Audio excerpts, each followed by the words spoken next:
Good evening, everyone. Today is my 60th day of improving my public speaking skills. Today is the second day of the intrams namon, and kagina na we have the events all about my gosh, nalipat ko nga i-back cam.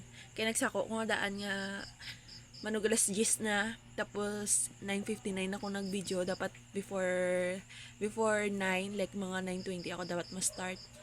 But then ging ano namon sa akon manghod ang load kay manug expire sa nga daan subong nga 10. That's why man and kagina we have these events about volleyball, and sa aga may basketball, but then wala ako kalantaw.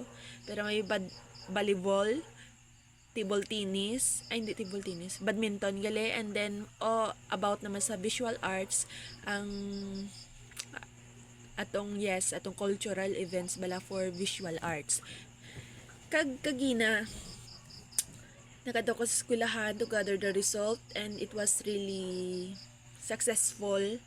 But then our department throughout sa 5 ka visual arts bala nga ging implement atong on the spot poster making, ang charcoal rendering, ang pencil drawing, photo contest, kag ang painting.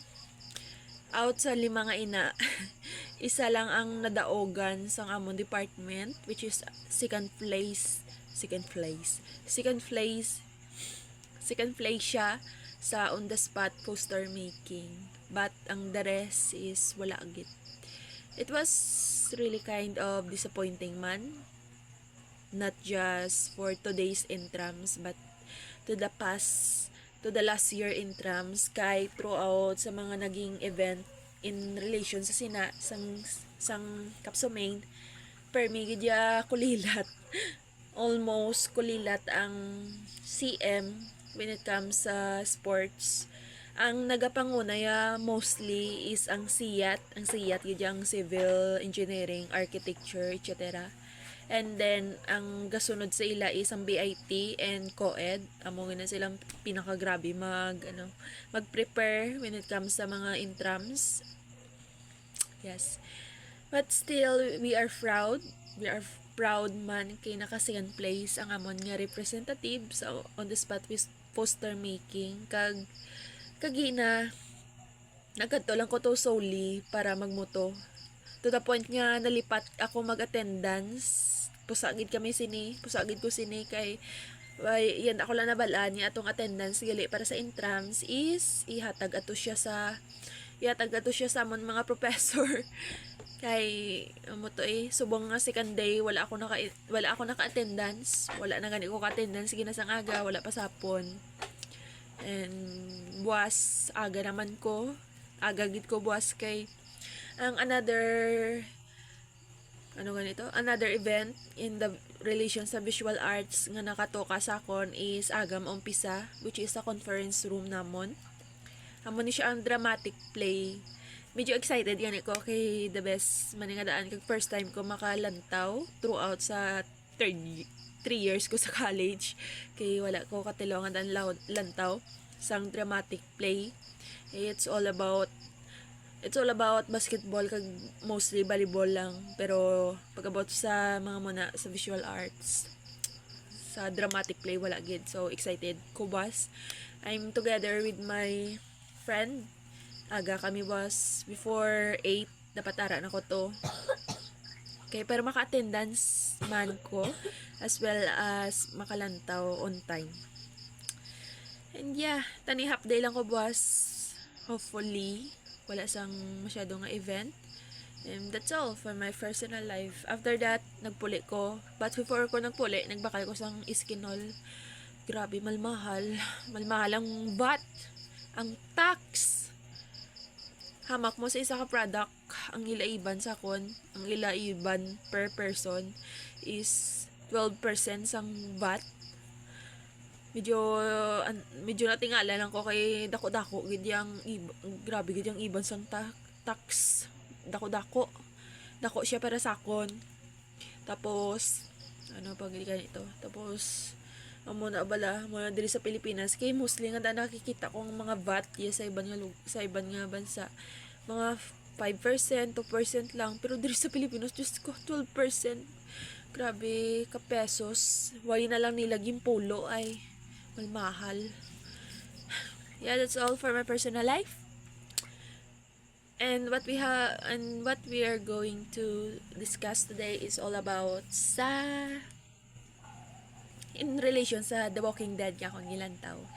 The Walking Dead that I watch is really inspiring. It's all about a zombie apocalypse that happened after an epidemic nga natabo wherein there's a mystery cause nga naggulpi sulod sa utak sa isa ka tawo and then it turned them into a zombie.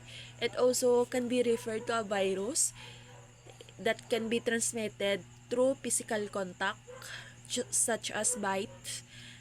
Kag once nga makagat ang isa ka tawo, no matter how small or big the wound is, they don't have the chance na and they can be potentially infective. And it was really enjoyable. It was part of my childhood ang The Walking Dead. Kay since ang bata pa ko nalanta ko na ina, but then hindi kompleto ang season. Nalanda ko lang siya sa part nga nagdako na tong bata kag may ang baby nila. Kag may baby tong daan ang mga bida. Tigto lang ko nga part tapos may ara na sila sang ila kaugalingon nga location. Pero sa pinakauna-una gid sa kung anong ging start sa to, wala ko to nalantaw. Subukan ginarewatch ko sa together with my sister because I also want to share her the enjoyable moments man when it comes sa munang movie because it was really the best. As in, misisa to, it was famous. It was released countless times. So, mana. And what I have learned in that particular series is the essence of leadership. Kaya mostly, there's one particular main character, iya pangalan si Rick. He is a cop, police siya. One day, he was shot and then nakumatos. Tapos, ang time na nakumatos siya, dira nagka-zombie outbreak. Thankfully, wala siya nakagat kay best friend nga policeman is ginsarad ang tablang pertahan kung sa diin ara sa to nga nakakumatos sa bed. And then that's the reason why he also survived. And Drake was someone very conscience ba lang ang klase nga tawo wherein he thinks of the well-being sang people more than sa survival. And through that situation, it was a very unfamiliar or though hindi gid bala situated nga mindset when you're being like that. Kay once nga daan nga for example may madula, may mabilin, tapos ma-decide ka, mahilig siya magbalik mahilig siya balikan to ang mga nadula na bala, ang mga nadula. Once nga magubra ka sang desisyon, not only you're putting yourself in a dangerous situation, but also the